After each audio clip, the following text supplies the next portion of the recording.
Hi, I'm Linny Phelps with Hidden Hollow, and today we're going to learn how to make the hugely popular beaded watch bands like these here. These are some examples of what we're going to be showing you, and we're going to show you exactly, step by step, how to create these fun, chunky looking beaded watch bands. To start, you're going to need stretch cord. The 0.8 millimeter is the size that we have chosen to use. Some people use 1 millimeter, but it's a little bit thicker, sometimes a little bit harder to get through the holes of the beads, so we've chosen to use that. I have my little cutters here, but I also like to use fingernail clippers. They're everyday objects that are around the house, and they cut stretch cord wire, things like that, great. So we use those. And I have 14 millimeter clasps that we use. What you want to do is get out a length of stretch cord that's a little bit longer than your wrist. Well, let's go quite a bit longer than your wrist, because you want plenty of stretch cord to work with. One of the worst things you can do is run out of room when you're tying the knot at the end.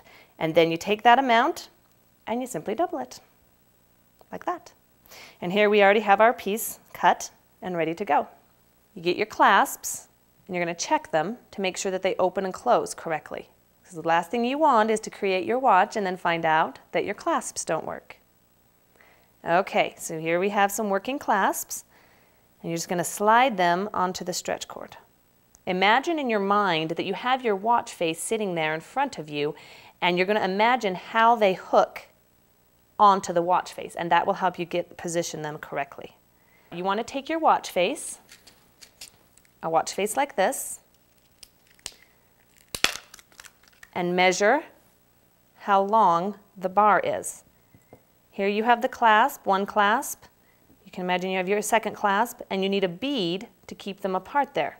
Here we have chosen to use this beautiful little flower bead. It's a perfect size, goes right in there. So it goes on after the first clasp. You put on the first clasp, and now you're going to slide this beautiful little flower bead on. Just slides right on there. And don't worry about keeping things too tight and too neat yet. You'll worry about that when you tie the knots at the end. Now here's a good example of what not to do. See how I've put this clasp on? Look at that. This one would clasp on just fine, but this one is upside down. That's a good example of how to watch those positionings of those clasps. So slide it on there. There. Now they're both positioned correctly. You can imagine that hooking onto your watch there. Now it's time to start stringing your beads. One thing you're going to want to do is to keep the ends of your stretch cord even, because you don't want to get to the end and have a big tail on one side and not enough room on the other. When you're making a design, I try and think in terms of shape. You know, you want something round maybe on the first, and then maybe some variety. You want to throw a little ring on there because you don't want too much of the same shape. So you put a ring on there, then maybe a smaller round bead. And then I'm going to put a roundel bead on there. Just because we had some round on there, now we're going to put something that's just a little bit different shape. You can see how that kind of creates interest there. Now we're going to do up the other side, string beads up the other side as well. On this side I'm going to start with a little round bead to kind of separate this bead from the clasp. And then I'm going to have a nice chunky little nugget here, because chunky is in right now, right? So slide that little bead on there. And now I have a brown watch face, and I'm going to try and match it. So I have brought along some beautiful brown cat's eye beads, and I'm going to slide one right on there. You want to use your color as kind of accents. You don't want to have too many cat's eye beads in a row or too many of the same thing right in a row, because it kind of looks better if you have different shapes and the color is an accent. You got your flower in the middle. You see how I've done with different shapes here? We've got a nice little crystal in there. Now here's the part that you need to pay attention. There's a little spacer bead in here. I would say twice in every beaded watch band, you're going to want a spacer bead or something to hold the two strands apart. We have chosen to use this little 20 millimeter notched spacer bead. And you can see that I just slid it on the two strands there, slid it right up there next to these other beads, and then continued to string. One thing you have to think about is how long is your wrist? How much space can you get on here? And you want to cut it in thirds with these spacer beads. And then you continue to bead up this side. Here we have the completed design. As you can see, I have put brown beads, cat's eye beads, 8mm, every once in a while to give it the brown accents. I've tried to go with different shapes and sizes. I've used quite a few of these little beaded rings in there to give it kind of an interesting look. And here we are at the end of our design. Now this is the most important part.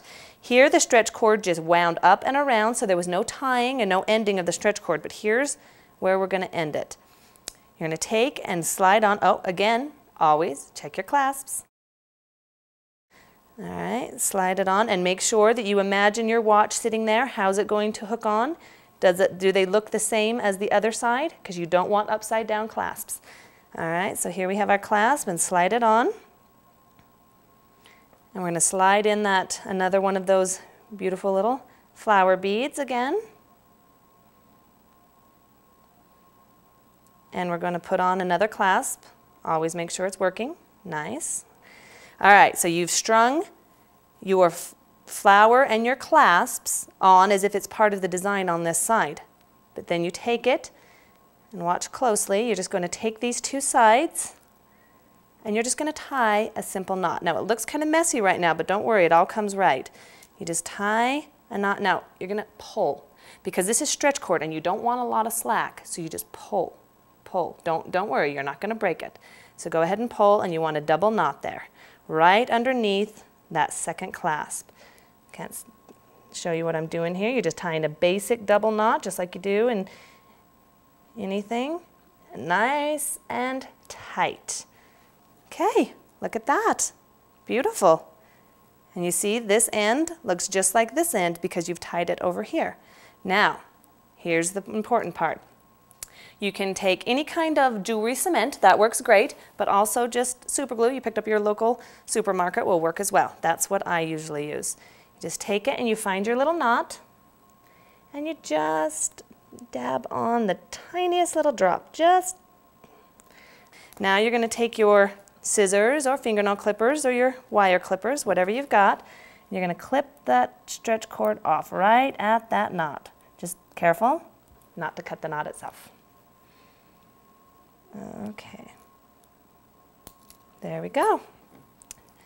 Stretch cord gone. See, and it just kind of disappears into that bead, so you don't even see that knot, but because the super glue's on there, nice and strong. Okay, so here you have your completed design.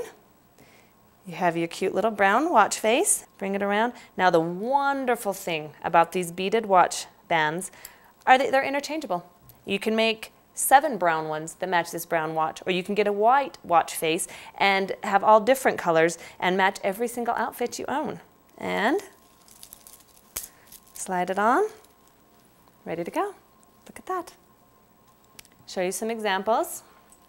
This one, I have used all silver because sometimes that's in, and I've used real chunky beads because that's in right now. Here's one done with red Meliphori beads, which are really nice.